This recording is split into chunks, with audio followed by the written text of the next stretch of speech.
Welcome back to Partnerships Unraveled, the podcast where we unravel the mysteries about partnerships and channel on a weekly basis. My name is Alex Whitford. I'm the VP of Revenue here at Chanex, and this week I'm very excited to welcome our special guest, Elise. How are you doing? Very well, thank you. And you? Yeah, I'm extremely excited to be here and excited to hear a little bit about your journey and what you're responsible for. Maybe to start us off, you can give us a little bit of a rundown about who you are and where you've come from. Sure, absolutely. So I'm Elise and I'm based in Paris. I'm French. I'm sure you can hear that from my accent. I've been in the software industry since over 15 years and most of my career in channel. I love working with partners. As a background, I initially started as a consultant, consulting on talent management and HR solution. And I got into partner sales very randomly, taking up a solution engineer role and supporting a large OEM network within that role. Interesting, because I think lots of people want to finish their career in consultancy. I'd love to hear a little bit about how being a consultant maybe has influenced some of your sort of channel strategy. Absolutely. So in my current role, so I'm at Deltek and I'm leading the partner sales team for EMEA and APAC. And I'm using a lot of what I used to do as a consultant. So I could share that. I think what I see maybe is around three things. The first one is active listening. You know, people don't necessarily say what they think or what they want to say. And also because I'm working with a lot of countries, sometimes what I understand is not necessarily what they said. So very active listening is a very important part of my job. Awesome. And you mentioned there were a couple of other things that really, from a consultancy perspective, has influenced you. Understanding the needs of each partner. Each partner is different. So when you are a consultant, you ask a lot of questions to understand the real need. So that's something also I'm using for my consulting background. And lastly, leveraging the right resources. As a channel professional, you are a Swiss knife a lot of time. So you need to be able to pull the resources you need when a partner asks for help. Yeah, I think in the channel especially, and I think you touch on active listening, which I think is important. I think every salesperson in the world is taught how important it is to listen. But exactly your point about, you know, we wear many hats in the channel. We have to be finance people and distribution people and sales people and marketing people and everything in between. That importance of active listening means so much, because if you start building a strategy on an assumption that's incorrect, you can cause such damage to the relationship or a huge amount of operational lag. Maybe you can share an example of where you've seen this work particularly well, or some of the tactics that you sort of drive into your team to help improve active listening. It could be in two things. So the first one will be when you ask to your partners an update on an opportunity. It's usually very, very important to listen to what they are saying and dig deeper if you want to have the realistic view of what's happening with that opportunity. Because most of the time, a channel manager or partner sales, they don't have access to the end customer. So they are not accessing to the direct information. So that would be one of them, where active listening is important. And then, you know, in business planning, usually as a vendor, you come to the table and say, this is what we want. And you are not asking to the partner, okay, what are we doing together? So that's another area where I see that as a great skills. Amazing. So really, I know from sort of previous discussions that you're really helping drive channel roles for first-time channel people, right? They've come from other backgrounds. Talk to me about how you help drive sort of coaching and onboarding to help them pivot into the channel, which I think can be quite a big jump for a lot of people who've not experienced a role with such complexity. So yeah, I've got a few people in my team that are new to channel. So and I was speaking with one just now, and she's been now 4 years with me. So we were speaking about how we should grow within the role, which was quite interesting, and her strengths and weaknesses. So my first advice to any of my team members is you need to build a good network within the organization. That's critical to your role. As I said, we are wearing many, many hats. So it's going to be important to be able to have who is who within your organization and who can help you for each topic, enablement, sales, legal, product, etc., etc. So that would be the first thing I'm giving them as an advice. And then same thing on their partner side. So when they get a partner account, it's very important for them to build the right connection and relationships. So they need to find out who is influential within the partner organization and spend a lot of time is building this relationship. It's really, when you are in partnership, it's a relationship and network job. So you need to be able to build that skill up. And then the second thing is also focusing on the data. I feel that sometimes in partner sales, we don't have the right KPIs. So my second advice will be, going and digging into the right KPIs for your partners. And it could be sales KPIs or something else, but that would be a second part that is very important. And then I'm all about try things, make mistake, and you will learn for them. Awesome. I'm really curious in terms of sort of that KPI misalignment. What's some of the sort of typical mistakes what do you see channel teams focusing on KPIs that you're like, this doesn't make sense? I'd love to hear a little bit more. Multiple. The first one that, okay, I've got a target in my mind for my partners, but they don't know about it. that could be a good one, which is catastrophic misalignment, I would say, because then if they don't agree with the number you have in mind, you are in big trouble. So that will be one. And then, also around lead generation and pipeline build is sometimes you've got some experience and your company is going to tell you, we are the software vendor. We know that our direct team needs 5x the pipeline. That's maybe not the same for your partners. Your partners have different connections. So really getting to learn about your partners and build your KPI together, like having a joint plan is very important. Yeah, I have seen time and time again that sort of misalignment between what our expectations of the partners are and the partner's expectation of sort of what success looks like, which can always lead to a very complicated conversation come end of quarter when the partner's over the moon and we're sort of sat there going, we're not particularly happy, right? That's an awful position to end up in. Yeah, absolutely.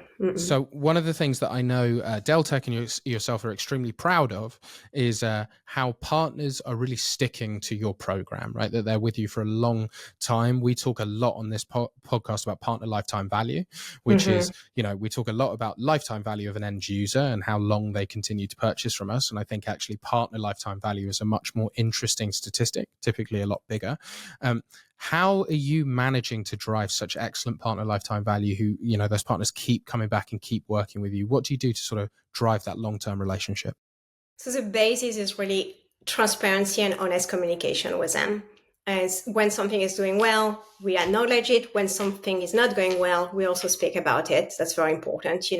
I don't like to compare, but we can compare, partnership in marriage. And that's the same. You need to have a very good line of communication with your partners. That's the first thing. And then alignment. So you need to make sure that on a yearly basis, on a quarterly basis, on a monthly basis, you are aligned on what you want to achieve together. And the together is very, very important.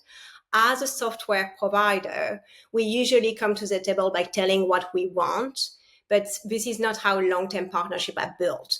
We build long-term partnership by saying how together we are going to help you grow your business as a partner. And that's what I'm interested in when I'm speaking to my team is how can we help this partner community to grow their business? And ultimately, if they grow their business, they are going to grow our business. That would be the second thing.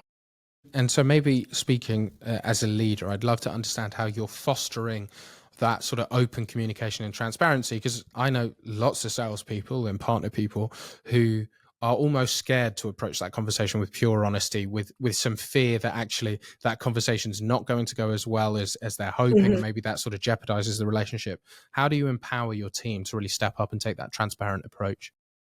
So I always tell them partnership also goes in wave. So you've got very good time with your partners, and then maybe something happened, like a channel conflict with a direct seller, to take an example, and then the relationship goes a little bit down, but then you manage to go up. So don't be afraid to see it going up and down. What's important is you being consistent and reliable to your partners, and that's how they're going to trust you in good time and bad times. Yeah, I had a mentor of mine, and I remember when one of my accounts went really, really south very, very quickly.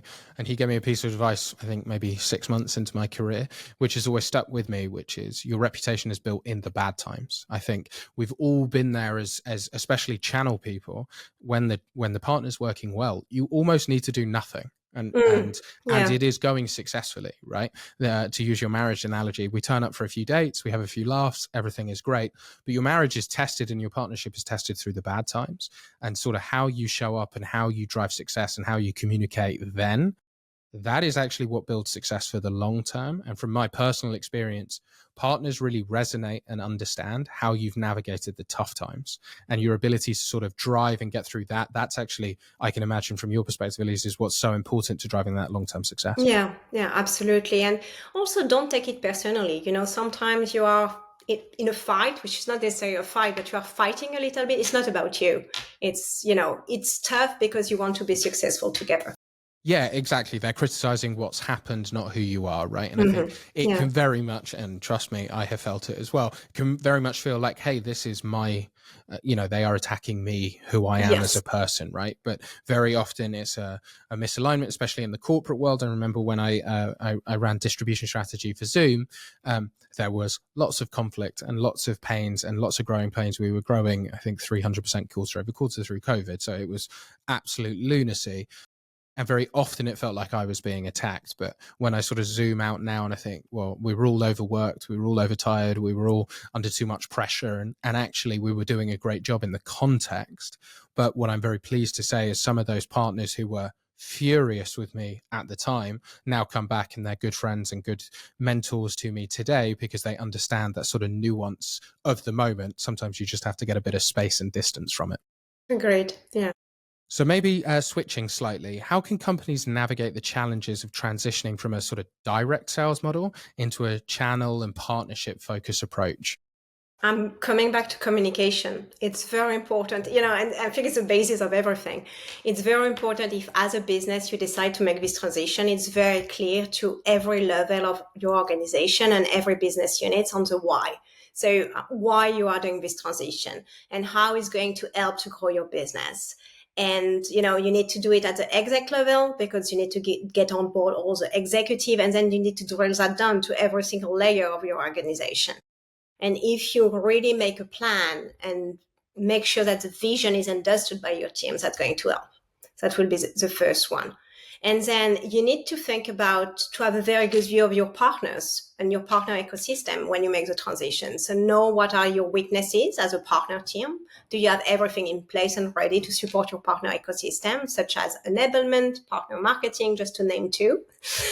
And after that, also what's the mechanism you have for your direct sellers to really see the value of working with partners? What are they going to get out of this relationship? Yeah, I think the sort of that sort of senior, media, and junior conversation in terms of why we are building channel is so important. I remember my time at Zoom. Zoom had a huge direct organization, and in certain regions, channel was growing unbelievably fast, and in others, it was growing slower. And every single time I saw that, I had an EMEA role, so I was dialed into the numbers, and every single time I saw that a region was slow, it was because there was some direct sales leader who maybe wasn't bought into why we were building the channel. And every time we saw that fixed, either with some top-down pressure or some bottom-up pressure, then suddenly we saw the channel really grow and really grow from strength to strength. But having that sort of 360 buy-in is absolutely critical. Do you have any sort of strategy? Example? Yeah, I That'd do. be I great. was thinking about that. So obviously we are in a virtual world. So in the past you would have done a roadshow going to offices, but I strongly recommend that to do it online. So what I've done, for example, is jumping into team meeting from the customer success team and or direct sellers of particular business units and just introducing them. Who is my team? What do we do? What is a partner ecosystem? How a partner can help them to do better or to go faster. So that would be the thing, really spending time with the people. That would be one. And then another strategy would be finding a champion. So I've got somebody in mind. I cannot name her, but for example, she was great in working with partners. She saw the value from day one. So leveraging this success story and seeing the other sellers, see, she's successful. She's reaching her quota faster because she's working with partners. Yeah, 100%. I think the thing that is so often misaligned is there's the company drive and then there's the individual drive, and you must deliver on both, right? Yeah. And so sometimes I see channel leaders over-index on one, so hey, this is how you can help reach quota faster, which is obviously really important, or they over-index on the other and they're like, hey, this is the company vision. And the honest answer, for you to win the hearts and minds of all the AEs, you have to nail both. And I love your idea of a roadshow, right? Whether digitally or in person, really getting that buy-in. Do you see yourself doing that sort of cyclically? I'm assuming it's not a Yes. sort of one and done program. No, exactly. That's something you need to do all the time. Obviously, also with turnover and changes. And I really invite my team to do it too.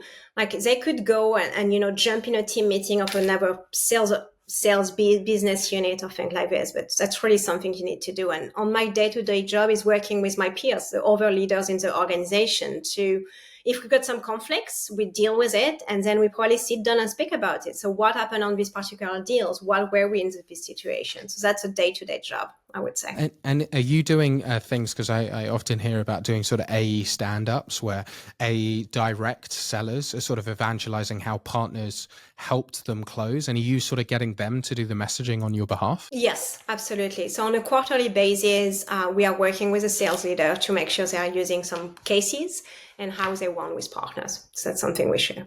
Excellent. I think one of the things that makes that sort of doubly complicated is looking after big regions. And you said EMEA and APAC, which from my perspective, I would argue are the two most complicated sort of macro territories in the world. How do you adapt and sort of pivot your strategy to have that nuance of localization while sort of maintaining that global alliance? So I'm very lucky because the partners that I've been working with are here with us since, 10, 15 years. So the first thing I've done when I took the role 2 years ago was really listening to them and what do they have to say. So gathering feedbacks of what we are doing well, what we are doing wrong, and how we could improve this kind of local approach, because every country within EMEA works differently. Every country within APAC works differently. So focusing of, okay, what are your basic needs to make sure you can sell the software? And then once I've gathered that, is really looking at our product portfolio and having a very realistic view of which product we could sell in which region, to which industry, to which customer size, et cetera, et cetera. So working on local strategy.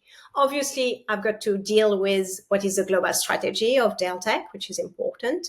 But I feel that we've been very agile in adapting and allowing our partners to really operate in the markets they are in. Awesome. I think one of the things that I find very interesting about your model and about other models in the channel is partner to partner alliances, right? More and more, whether it's from GSIs to deployment partners or sort of nuanced like AV partners working with IT partners, we're seeing more and more sort of partner to partner collaboration. And I know that's really important sort of for your go-to-market. How do you foster that environment? It's we are trying, and it's hard because we are online, but we are trying to create a community. So it's very important, and that's something I always say to my team is make sure that your partners know who is within the ecosystem, and you are facilitating this introduction between our partners. I don't want to work in silo and think like each partner is bringing revenue, but I like to see them as one unit and what can they bring to each other in terms of skills, geographic reach, etc. And that sounds like a lot of work, right? Fostering a community. What's the sort of cynical revenue reason behind that? What are you expecting to happen as a result of building that community? In my case, managing capacity. Some of our partners don't have capacity, and when they don't sell anymore. So if I want them to sell, I need them to know who they can leverage in terms of services within the region, and then winning more deals also. In some deals, enterprise deal especially, we really need to have partner combining forces and experiences. So having them working together is really helping us win more. Maybe to turn that sort of tactical for the audience, then it sounds like what you're looking at is the constraints of your partner go-to-market, and then trying to tie partners together to understand, okay, I've seen this happen with Softcat in the UK, very large partner. They often, in the background of the world I came from, they had very few installation engineers available. And so we would often tie them together with installation engineers from another partner because they were unbelievable sales machines, but they just didn't have enough engineering resource. And so there we were able to sort of raise their ceiling by sort of removing that capacity blocker. It sounds like you're deploying something very similar. Yeah, absolutely. Yeah. Maybe looking ahead into 2025, what's your sort of key focuses, Elise? So I've got three focuses. The first one is scaling and using all the wonderful, automation we see around, not to name AIs, and see how we could implement them within our partner ecosystem. The second one will be continuous enablement for partners. It's very critical for us to make sure they've got the right skills to sell the product, and our product is evolving a lot. And that's creating the community, because enablement, you could really have some training groups and peer sharing and things like this. And lastly, I would say data-driven decision. It's very important that we have the right KPI in place for next year to be successful.